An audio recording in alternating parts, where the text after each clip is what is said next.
It was a quiet morning in Kenmare until a man walked into Centra and vanished without a trace. On Thursday, March 20th, 2025, Michael Gaine, 56, stepped into the Centra store in Kenmare. Calm, routine. He bought phone credit and a sandwich, his last confirmed sighting. Later that same day, his distinctive bronze Toyota RAV4 was found parked in the Carrick East farmyard. Engine off, keys on the seat, wallet inside, his phone untouched, still silent. No signs of forced entry, no struggle, just emptiness. By the following morning, his wife Janice realized something was terribly wrong and alerted Gardaí. The farm was swarmed officers, dogs, drones, even slurry tanks drained. But no trace of Michael was ever found that day. One man, one morning, and then nothing. Over 130 statements, thousands of acres swept, drones, dogs, soldiers, and still no answers. From Friday, March 21st, the search for Michael Gaine escalated fast. What began as a missing person report turned into one of the most intense ground operations in recent Irish memory. Gardaí quickly gathered over 130 witness statements. More than 2,200 hours of CCTV and dashcam footage were pulled from local shops, roads, and petrol stations. Search teams moved in, defense forces, mountain rescue units, local volunteers. Drones scanned treetops. Cadaver dogs swept through barns.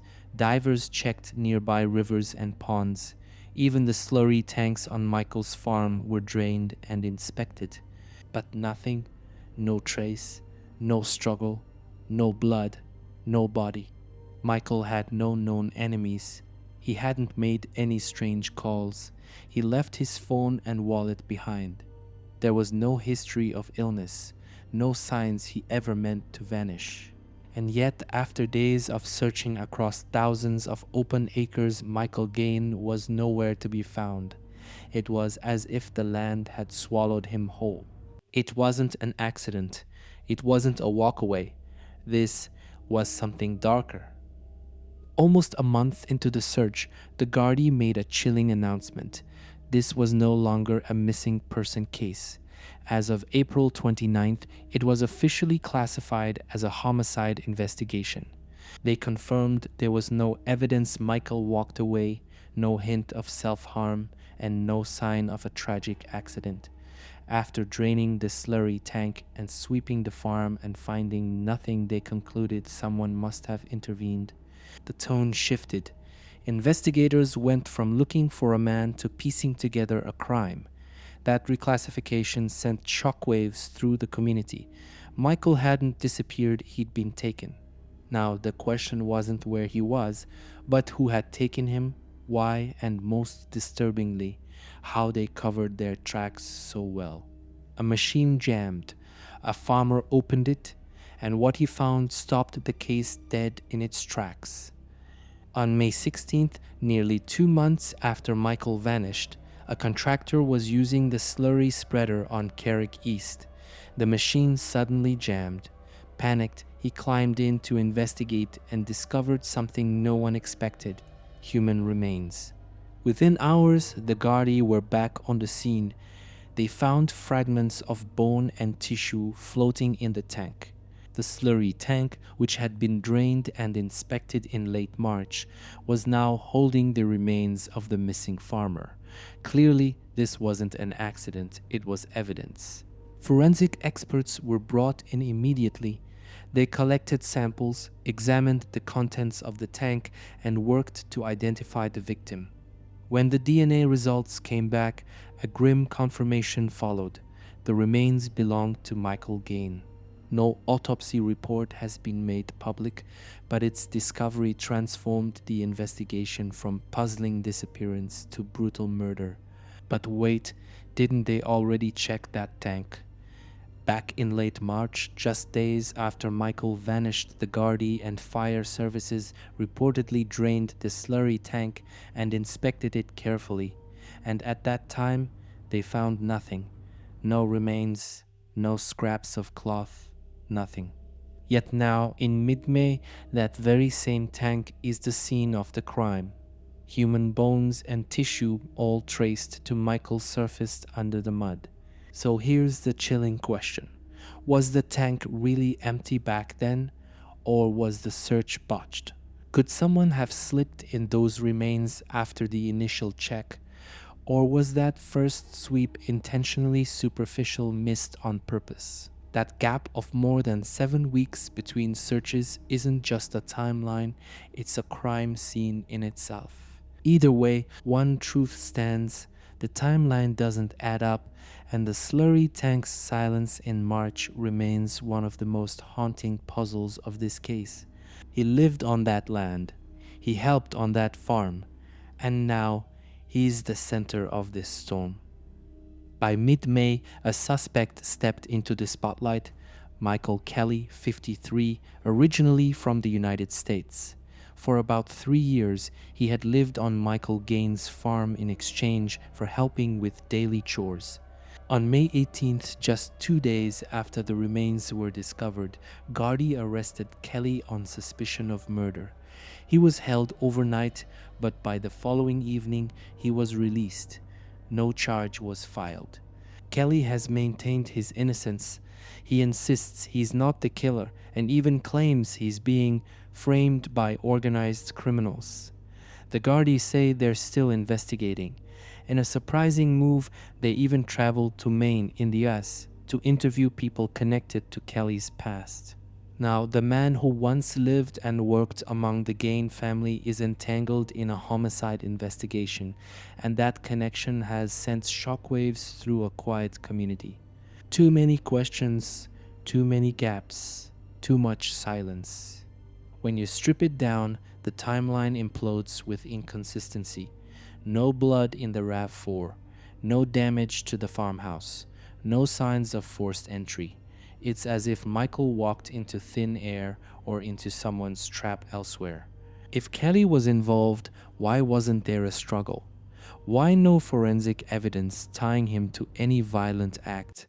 And why did the farm, his home turf, yield no clues until a slurry jam exposed it? Then there's the Slurry timeline.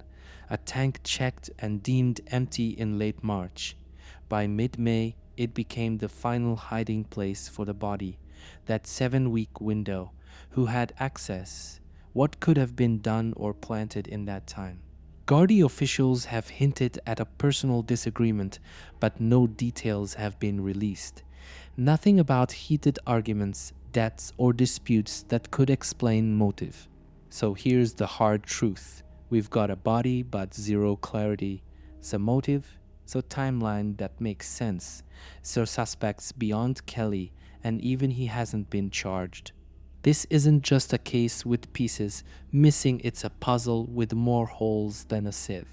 He loved farming, he loved his rally car, but now his memory is all they have left. When the Slurry tank revealed his remains, Michael's family was hit with a wave of heartbreak that shook the entire community. His wife, Janice, found herself making impossible decisions, selling off the sheep they raised together and closing the door on a life they built side by side. On Saturday, June 7th, nearly 80 friends, neighbors, and local farmers gathered to say goodbye. The funeral procession took a surreal twist. Michael's beloved race, Spec Ford Escort MK Roman II, once his pride and joy, led the hearse down the quiet roads of Kenmare. It was a symbol of his spirit, of a man defined by passion and hands-on work. Grief didn't stay private, it spilled into the streets. There were quiet prayers in the church. Local cafes shared memories over cups of tea. Online forums buzzed with questions, anger, and disbelief. How could the Slurry tank have been missed for weeks? Was justice buried with him? But through it all, Janice's voice rang clear. We just want answers. No revenge, no spectacle, just the truth. This wasn't a case file, it was a life lost, a family shattered, a small community left asking how did this happen to one of their own.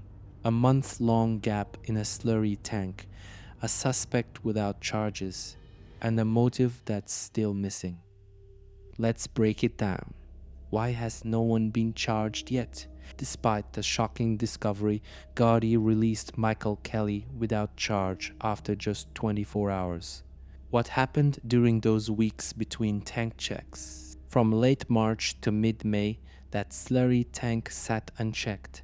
Who accessed it? What was hidden or planted? Were there other suspects? Over 130 witnesses were interviewed.